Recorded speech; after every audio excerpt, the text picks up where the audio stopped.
And welcome back to the Daily Dribble podcast, guys. As always, I'm your host, Nick Zammit, here back for the first episode of Season 6 of the pod, and with it the start of another NBA season, season 2024-2025. For me, probably one of the most anticipated seasons in recent times. I think with so many of the storylines, so many of the intrigue around the league, both on who's going to be champion, which players are going to step up, who's going to carry the league into its next era. I really think this is going to be the most exciting season yet. I'm delighted for it to be back. The basketball thus far across the opening day has been phenomenal, to say the least. The New York Knicks and the Boston Celtics and the LA Lakers and the Minnesota Timberwolves out west there. I'm going to go through and just kind of recap those games quickly today. I'm going to go through some quick odds and ends and share some of the news that's taken place throughout the course of the last week. But it's really about setting the stage for another massive year. I'll get into some of the things that I've got planned later in the episode. But this is without a doubt going to be the biggest and best season of the Daily Dribble podcast yet. So I appreciate you all being here with me for it. Before we get into things, though, a big shout out to both Stadium Scene and The Cover. Both those networks continuing into season 6 here, continuing to showcase all of my work, as well as a whole host of other content creators in and around Australia, New Zealand, the US, and Canada. Guys, very appreciative of their continued hard work and support. It really does mean a lot and ensures the continued success of the pod. Okay, I don't want to stand on ceremony. Today's going to be a little bit of a quicker episode, and you might notice that it's kind of with the start of season 6 for me here in the pod. I'm going to be releasing the episodes a day earlier. That's just to ensure you guys, you can get it on and tune in prior to the weekend and be up to speed as the weekend takes a hold. So you might have noticed that. Would love to hear your thoughts. So if you like that, if you like it a little bit later in the week. But that's what we're going to be running with for now. Okay, into some quick odds and ends, starting first and foremost with the news that Doug McDermott has agreed to a one-year deal with the Sacramento Kings. Just another competent player for them who can hit the three ball at a high clip. Already adds to their extensive list of three-point shooters. Malik Monk, Kevin Huerter off the bench there. But for Doug McDermott, he's had many a season where he's averaged 40% or above.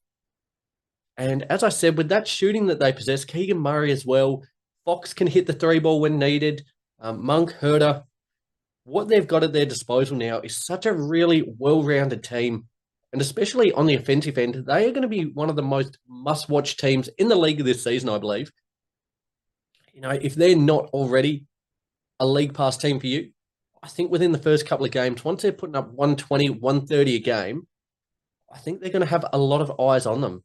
And adding Doug McDermott there just aids in their playoff push. A team that's, I think, going to falter as they push towards the playoffs is the LA Clippers. And even prior to this news coming out, I had a little faith in them. But it's since come out that Kawhi Leonard is expected to be sidelined for an indefinite amount of time as he currently rehabilitates that inflammation in his right knee. Now, a couple of weeks ago, I did my predictions for the West. I had them sitting at 11th. Depending on how long Kawhi's out, I think they could well go lower. I could absolutely see a world in which I think I had the Grizzlies below them. I certainly expect them to jump the Clippers. I had the Spurs at 13th. I could see a world in which they're even better than the Clippers as well. But it really is just a huge blow for this franchise. And, they're entering a new stadium. The money that Steve Ballmer's put into this franchise, their season almost looks effectively over before it's even really began. For them to, I think, have a hope and to be even a play-in team, I think, this season, they're going to need James Harden to revert back to his Houston Rockets days where he was averaging 30, 35, 40 points, across any given month. That's kind of the level they need him at, I think, if they're to go far this season. Don't know how much hope I'd be hinging on that, but a big blow there in LA nevertheless. In other injury news, Isaiah Hartenstein from the Thunder there, their new acquisition, he's suffered a small non-displaced fracture in his left hand. He's set to be reevaluated in 5 to 6 weeks with this one.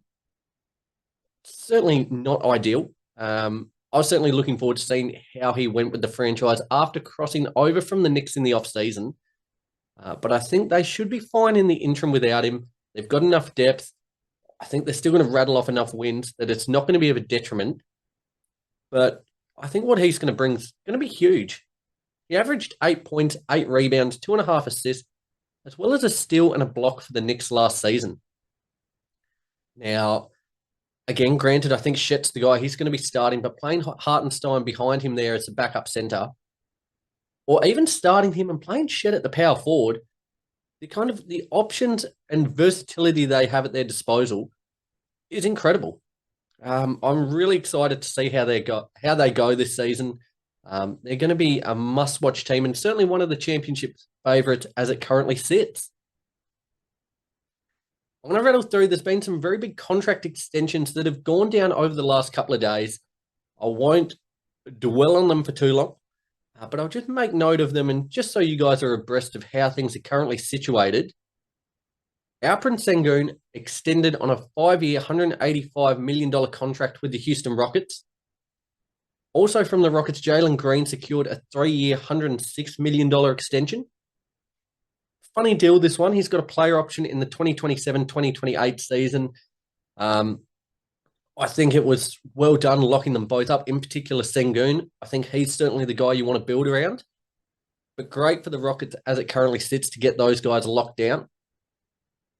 Trey Murphy secured a 4-year, $112 million extension with the Pelicans. Jalen Suggs, a 5-year, $150.5 million extension with the Orlando Magic. A player I'm super, super high on, Jalen Johnson, got 5 years, $150 million with the Atlanta Hawks. Corey Kispert got a 4-year, $54 million extension from the Wizards. Moses Moody, a 3-year, $39 million extension with the Warriors. And then Aaron Gordon got a 4-year, $133 million deal with the Nuggets. Now, plenty of moves there being made. I think it was fantastic work from the Nuggets to secure Gordon. I think at the moment, probably behind Jokic, he's arguably their second most important player. What he did throughout the back end of the playoffs last year on both ends of the floor was, I think, befitting of a player number 2 in their pecking order at the moment. Jamal Murray should be that guy. He didn't look like it towards the latter stages of the season. But Gordon's been tasked with guarding, arguably, on most given nights, the best player on the opposition team. He's expected to put up 15, 20 points a night, and he's doing it well. I think 4 years, $133 million, that was certainly necessary. It was certainly, I think, a good deal for him and a good deal for the Nuggets. But with where they're currently poised, they need better out of Murray, and in particular, Michael Porter Jr. At the moment, he kind of feels like the guy that's not living up to his contract. He's got a lot of work to do, I think, to kind of, earn the money that he's currently getting. But well done there for the Nuggets to extending Gordon, and great to see some of these young players get the bag that they certainly deserve. I think some of these contracts, Suggs, Jalen Johnson, Trey Murphy, even Sengun there on the 5-year, $185 million. As this cap goes up over the next couple of years, these deals are going to look very, very favorable for these franchises, I believe. So, well done there to everyone involved. Okay, brilliant. So, today's a little bit of a different episode as we start to find our footing in the NBA 2024-2025 season. As I said, I've recorded this one on Thursday. The episode's going to be coming out a day earlier. So, given that fact, I only had 1 day of action so far. By the time you listen to this, we probably will have had day 2, day 3. But at the time I'm recording, only seen the 1 game from the Eastern Conference, 1 game from the Western Conference. Kind of going to give you a quick recap and some of my key takeaways from those games. And then as the weeks roll on by, we'll settle into a bit of a feel for the season.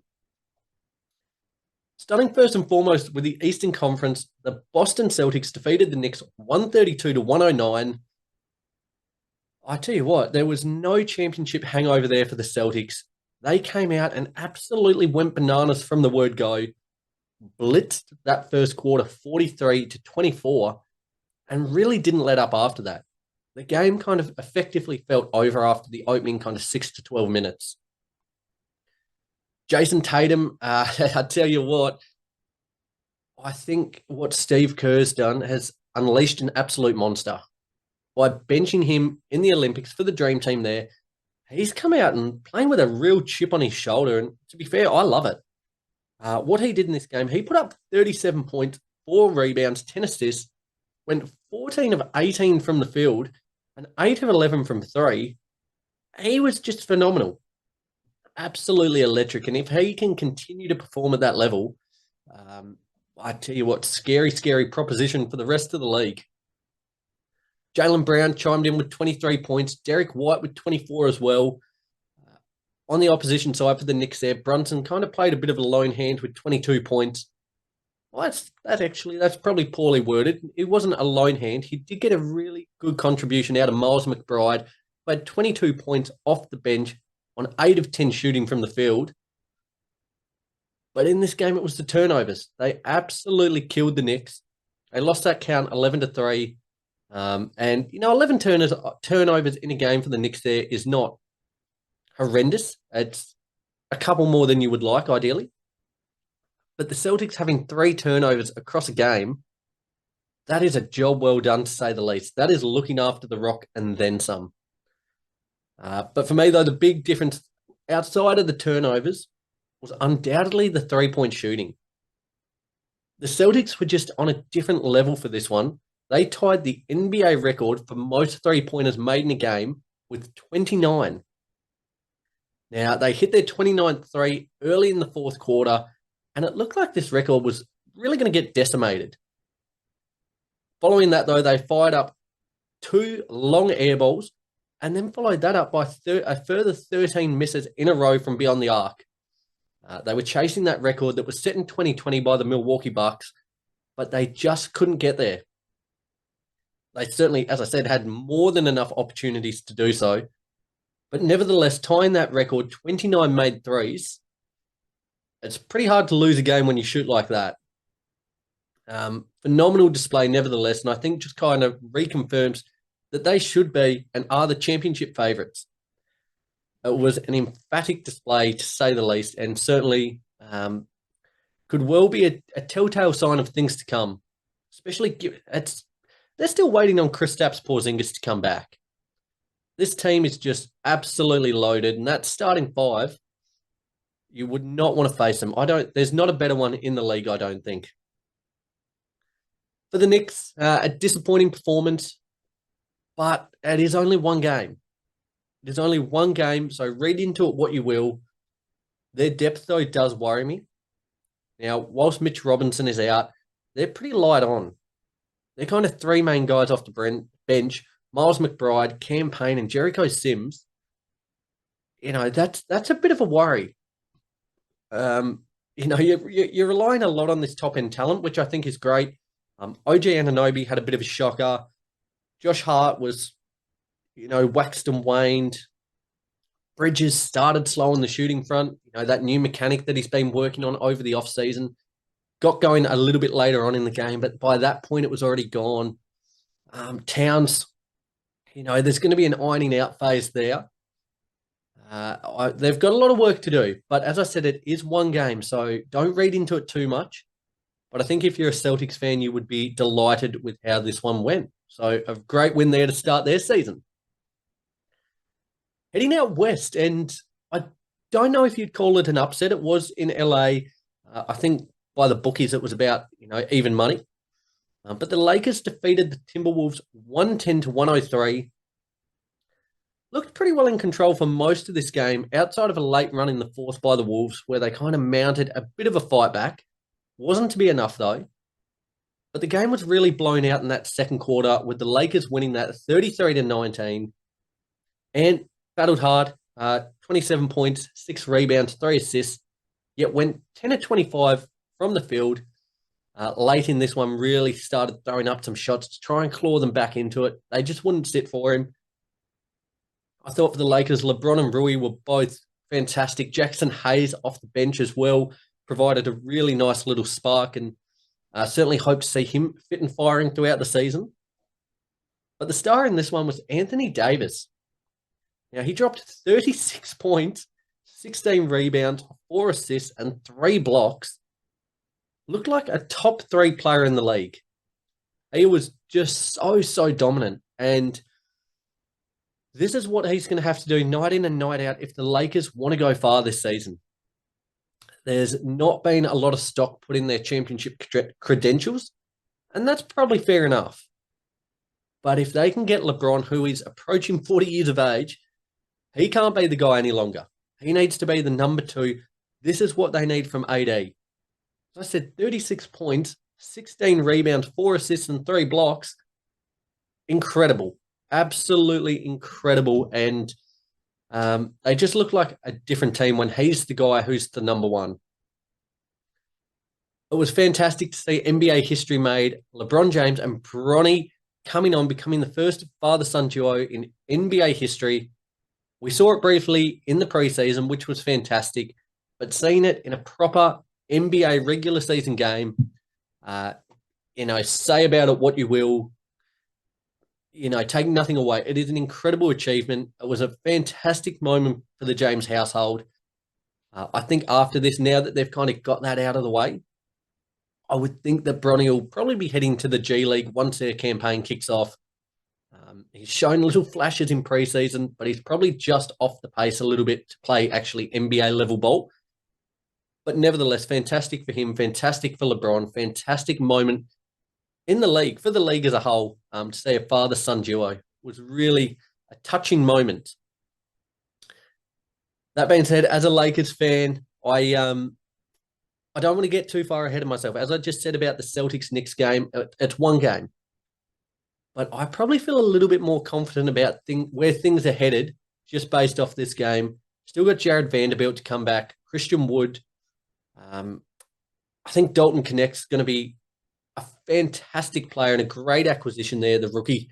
But if they can continue to get this level out of AD, sky's the limit. For the Wolves, again, I keep saying it, it's one game, but I am slightly concerned about their spacing. If you've got Julius Randle and Rudy Gobert on the court together, spoke about it the other week, you're not leaving a lot of room in the lane for Ant to attack.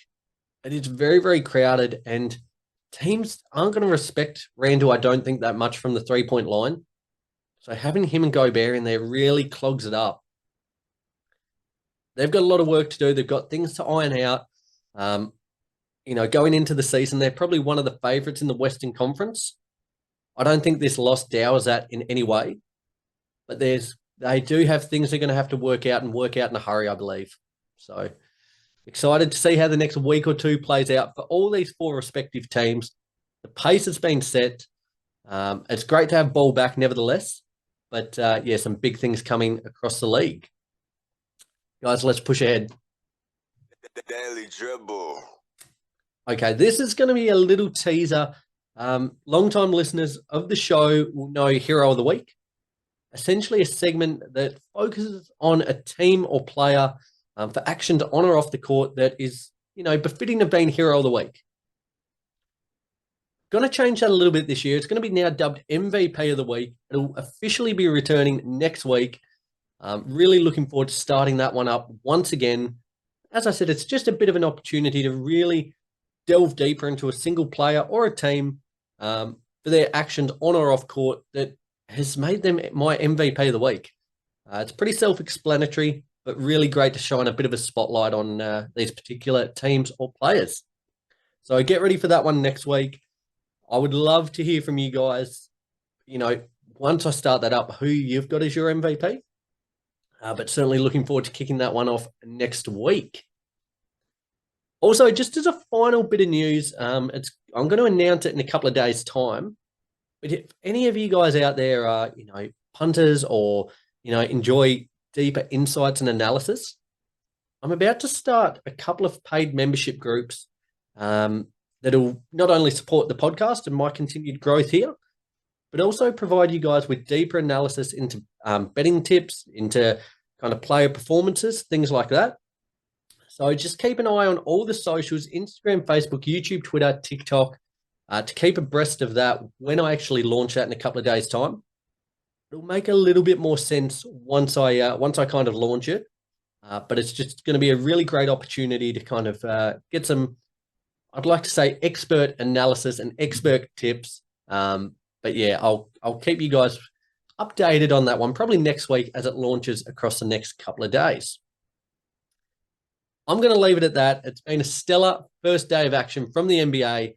It's only going to continue to heat up. So be sure to subscribe wherever you listen to the show, whether it's Apple Podcasts, Spotify, or watching this one on YouTube, to get the latest episodes as soon as they drop.